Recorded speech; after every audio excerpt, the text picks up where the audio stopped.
Hello, and welcome to the channel, Swords of St. Michael Network. We're here to help you do your own self-exorcism, deliverance, and take care of all those things that could possibly be troubling you and or point you to resources and qualified references in order to grow in your spiritual life. And this series is no different. This is an addition to a number of formation series. I welcome you. I am so glad you're here. We are covering Ignatian spirituality and the Discernment of Spirits. If you have not gotten this book already, I've been told that you can find this book on a Kindle edition, a reader edition on Amazon, and or you can pick this book up just about anywhere. Most Catholic stores are going to have it, your eBay, most websites are going to have this, Discernment of Spirits, and we're going to do something a little bit different with this one.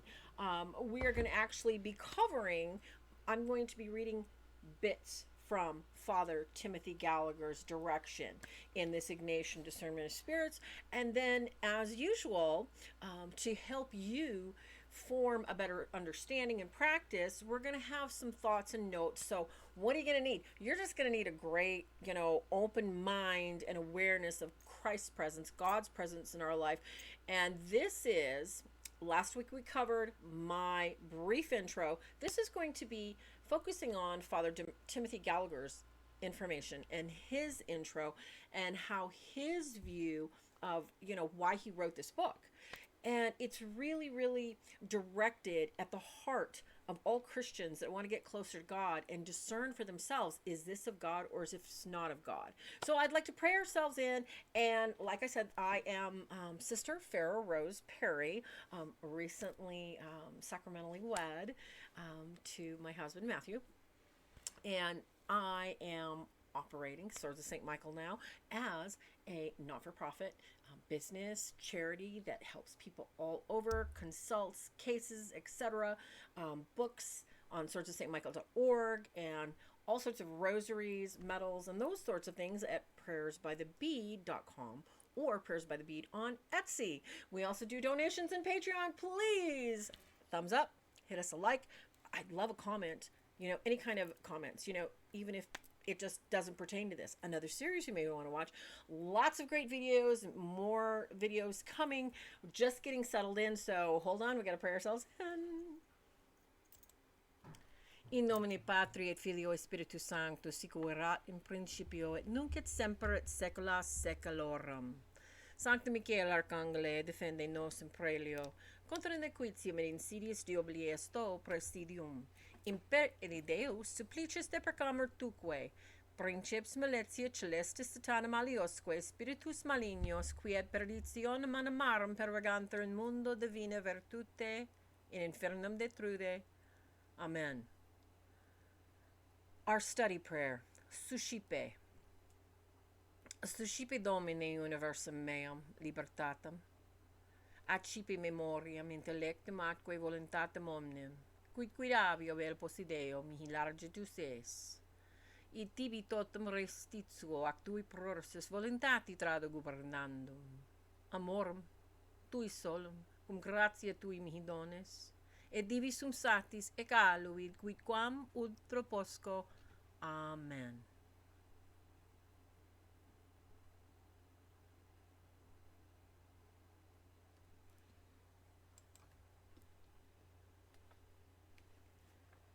The Discernment of Spirits, an Ignatian Guide for Everyday Living. The Introduction by Timothy M. Gallager, O.M.V.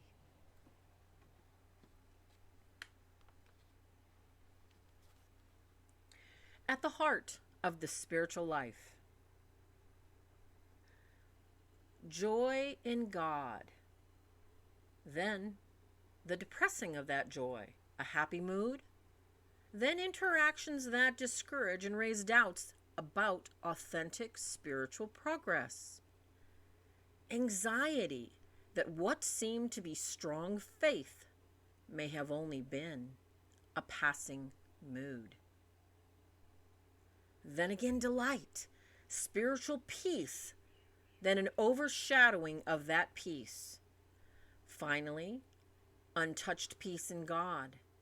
In this description of Levin's in Leo Tolstoy's Anna Karenina, Thoughts and Emotion, Tolstoy had illustrated something fundamental in every life of faith: the alternations of joy and fear, peace and anxiety, hope and discouragement that the human heart experiences as it journeys toward God. These alternations matter. The joy of experiencing God's closeness instills new energy into the effort to love and serve. The darkness of discouragement and fear chills that quest and may overwhelm it completely. All faithful persons in all walks of life experience some form of these inner spiritual fluctuations, times of energy and desire for the things of God, and other times when that energy and attraction wane. Are we helpless in the face of such contrasting movements of heart? Is there a way for us to understand this complex spiritual experience? Can we learn how to respond wisely to these changes in our hearts? If any teaching can answer these questions, clearly we will benefit immensely by learning that teaching. Such wisdom is, literally, at the heart of spiritual life.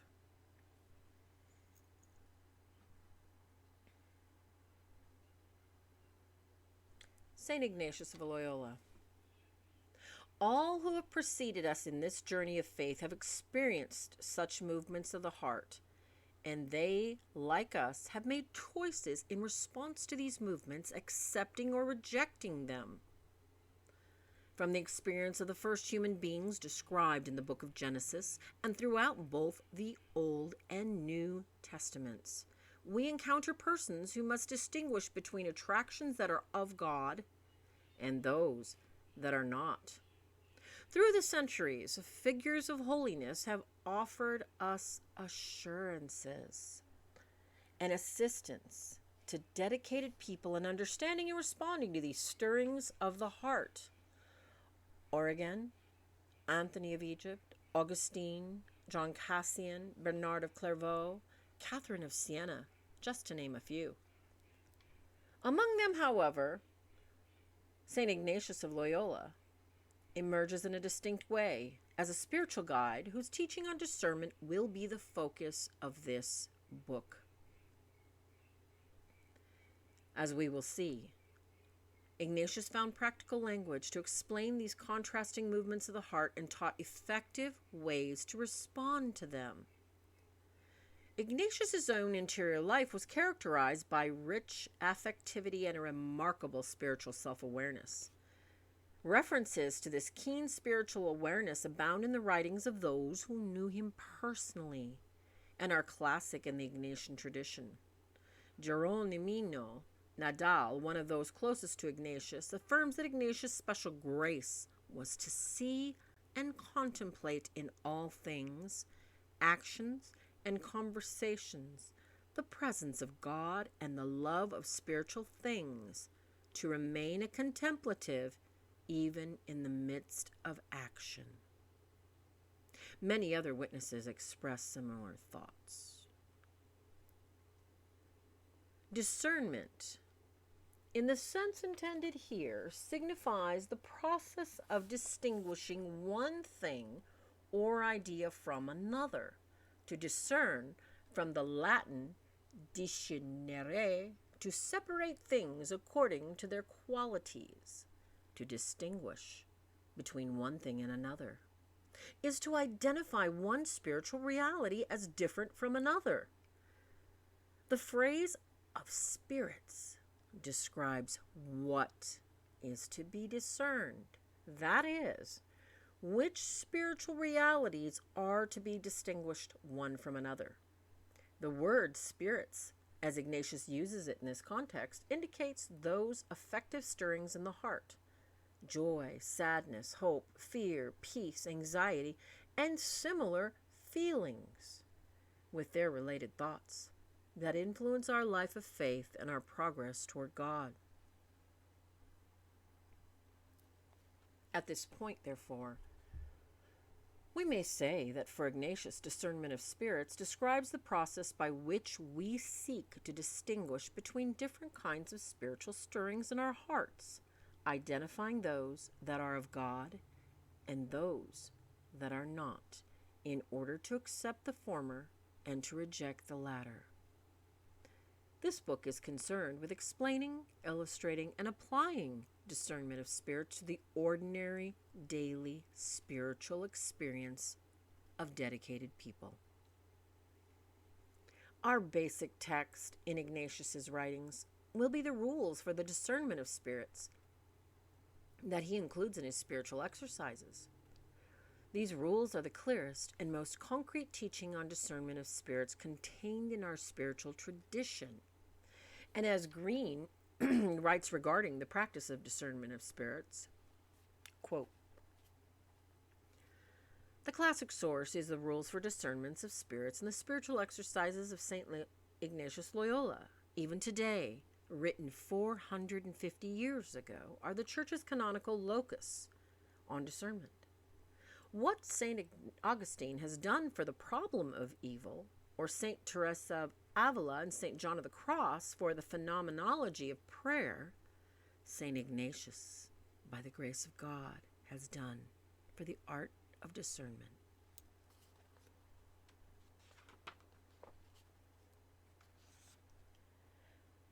My aim, then, is to offer an experience-based presentation of Ignatius's rules for discernment of spirits in order to facilitate their ongoing application in the spiritual life. In accord with the nature of the rules themselves, I have kept this practical purpose constantly in mind. This is a book about living the spiritual life. In his spiritual exercises, Ignatius provides two sets of rules for discernment.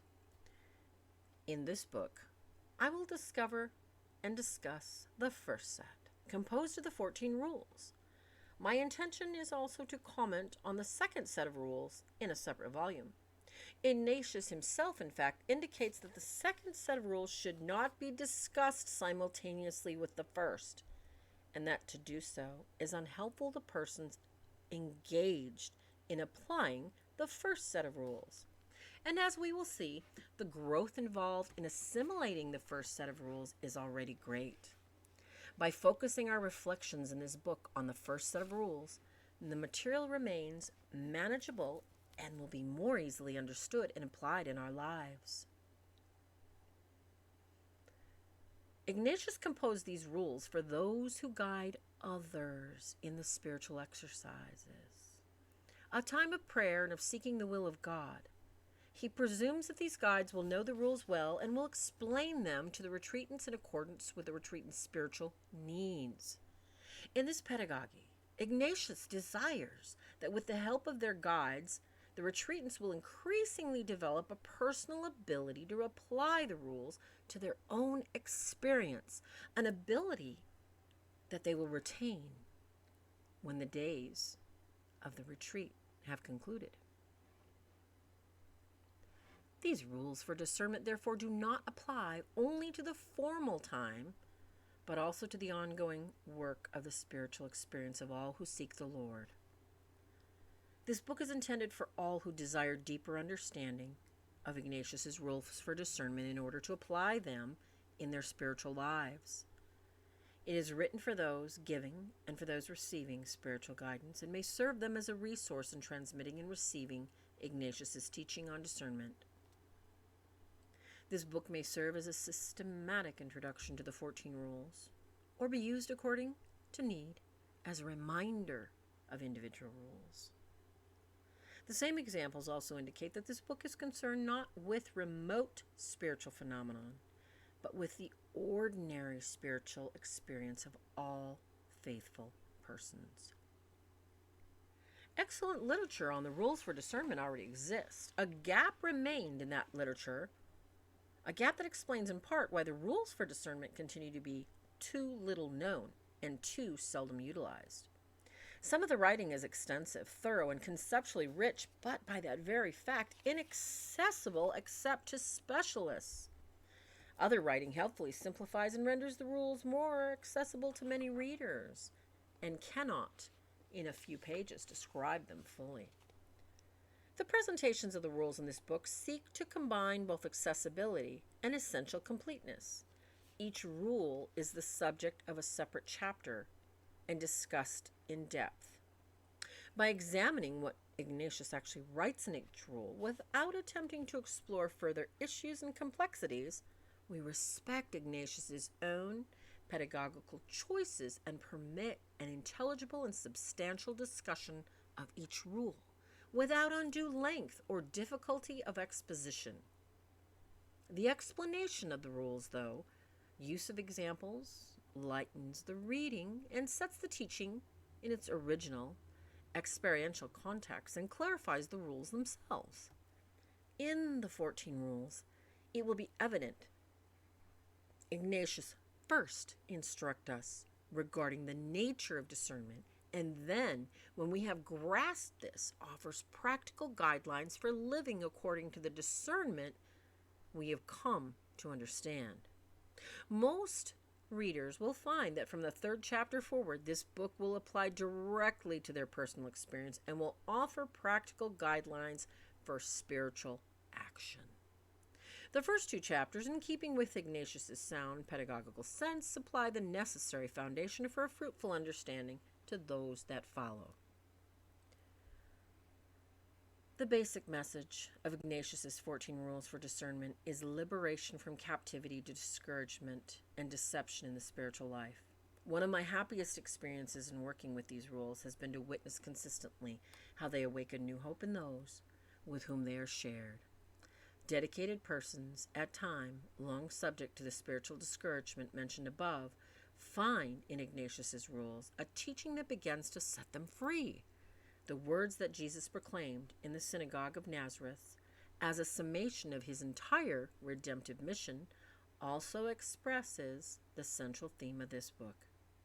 Quote unquote, "The Spirit of the Lord is upon me, because he has anointed me to bring glad tidings to the poor. He has sent me to proclaim liberty to captives, to let the oppressed go free." Luke 4:18. This is a book about setting captives free. Each rule, as we will see it in the following chapters, will guide us one step further toward that freedom.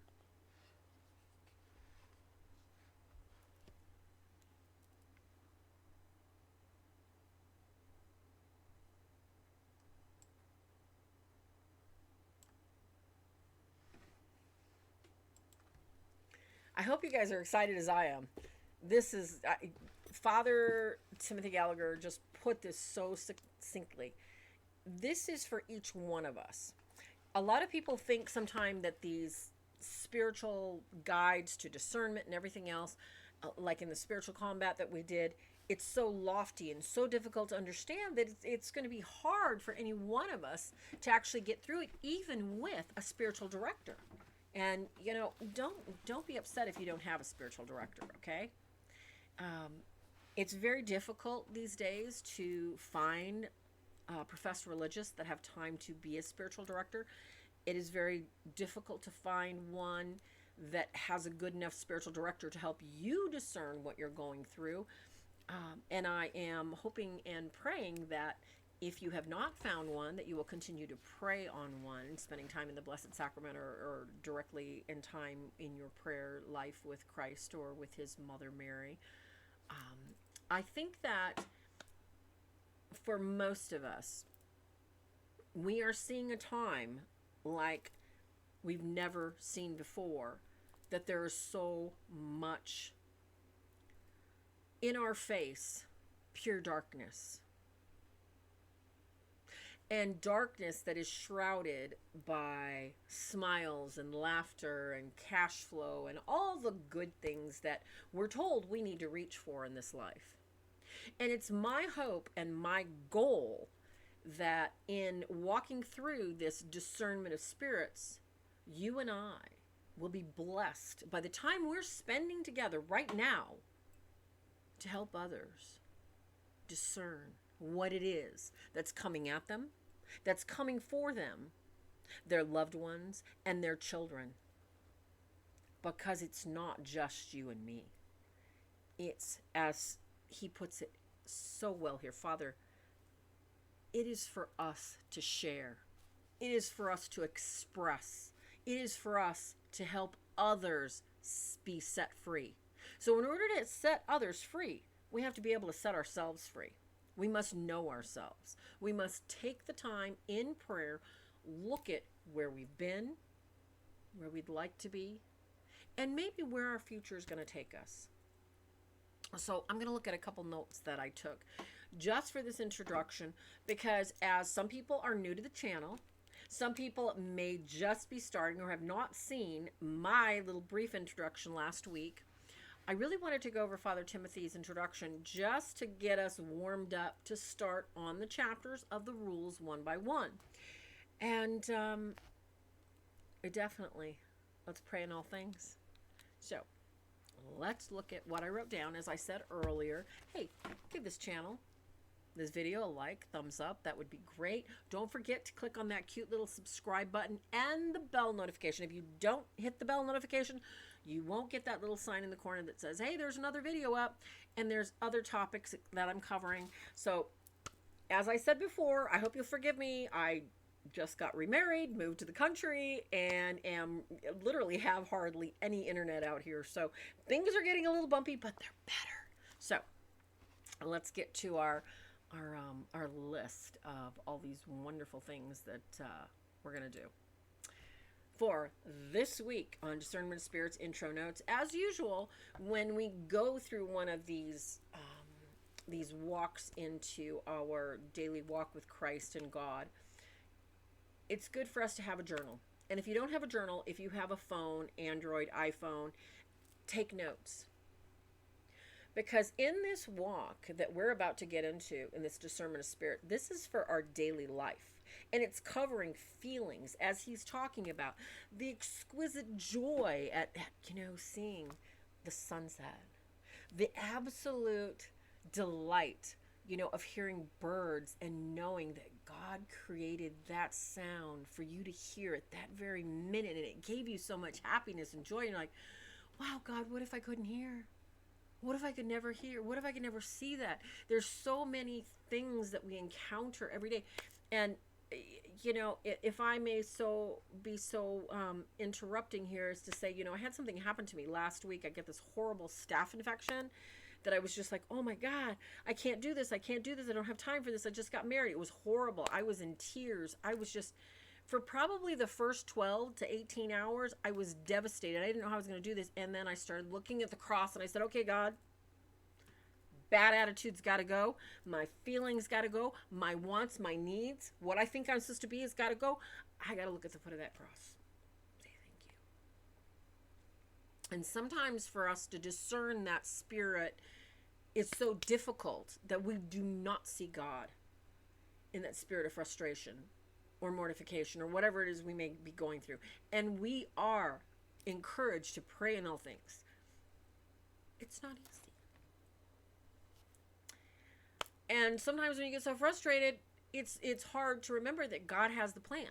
God has the outline. He's already got it all set for us. We just have to step into it. So whatever it is that you're feeling this week, whatever it is that you're feeling tonight, we need to deposit our faith, our love, and our hope in the eternal things. Memento mori. Remember our death. Remember all this will pass away. And let us work on discerning our feelings, our emotions, those things that we know we can control. And we can ask and seek God's assistance, Christ's assistance, and our guardian angel to help us with. So in our intro notes for this week, as we open up our new journal and start St. Ignatius of Loyola and the Discernment of Spirits with Father Timothy Gallager leading the way. Thank you so much for writing this, Father. Let's look at why are we here? Maybe you're here out of curiosity. Maybe this is something that you've thought of doing. maybe you already have a rich, deep spiritual life, and you've hit one of those speed bumps that you just can't get over. It just keeps going forward and then backward 3 times, and you don't know which way is up sometimes because it keeps coming up until we confront it, until we conquer it, until we totally rest on God. We will not do it by ourselves, period. So what is it that's bringing you here? Maybe you might want to jot that down in your little notebook and say, okay, I'm kind of curious. You know what? And I would love it if you'd comment down below. What did you think Discernment of Spirits was going to be all about? Did you think it's going to be like something you're seeing and you're going, okay, well, that's inhuman spirit and that's a demon spirit and maybe that's just a ghost. What did you think Discernment of Spirits was going to be about? This is the interesting part, that we go inside introspectively and look at what we're hoping to get. God may have a plan for us to get something completely different out of. All right? Now, as I looked at this chapter and I read it over and I prayed about it, the most simplistic things that we're looking at is we're looking to separate things according to their qualities. And how do we separate things according to qualities? How do we separate anything, like in our kitchen? What's the difference between a box of Bisquick and a jar of garlic powder? What's the quality? What is the nature of the thing? Well, the spice goes with other spices. That's the quality it has. The mix goes with baking because that's what baking things do. We're going to do the same things with emotions and spiritual encounters here, okay? We're going to look and we're going to discern. We're going to sift through. And we have to also look and realize that one moment of joy at the bird, that one spiritual reality may be completely different from a joy of, let's say, winning the lottery or getting a raise at work. Spiritual realities, we're going to discern the difference. Now, as we look to setting the captive free, what is captivating us? What is holding us back from fully trusting, fully walking, fully just grabbing a hold of all that joy and peace that God's offered to us? What's holding us back? In this journal, I really want us to think about this. In what areas of our lives do I look in the mirror and say, what do I need to be set free about? Do I have prejudices? Do I indulge in too much emotional verbiage? Where do I need to be set free? Now also, as you think about these things, how have I struggled? How have we struggled in the past with this area? What have you tried? What are the things that you've tried? Because there is nothing wrong with offering these things that we go through and putting them on the altar to God and say, God, take these struggles, take it as a spiritual incense. This is my angst and this is my prayer to you. I can't do this without you, God. Let's remember that in all things. And as always, if you have any questions, you can contact me through swordsofstmichael.org and I will answer your email right away, or pop a question down below, because guess what?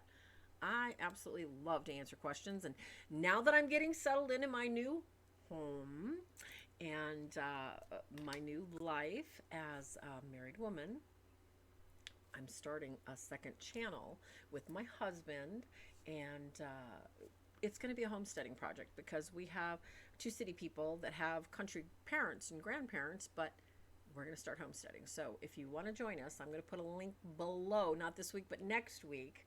So come join us and have some fun in the garden and learn how to do your own homestead, whether you're in an apartment, you're in a high rise, wherever. You can make your life, your little living space, your own homestead. As I said, we live in dark times. And I'm so glad you're here. I'm so blessed you're here. Pray for us. Pray for the station. If you'd like to donate directly, you can go directly to one of the links below. Donate, become a member of Patreon. Like us. Share us. That's the best way to get the word out, because you know what? All I want to do is share. That's all I want to do is share the joy, the peace of Christ Jesus in baptism. And in Swords of St. Michael, we're here to help you win the fight and win it right. So God bless you, God keep you, and God shine his countenance on each one of us. Sister Farah Rose Perry, over and out. God bless and good night until next Sunday. Bye now.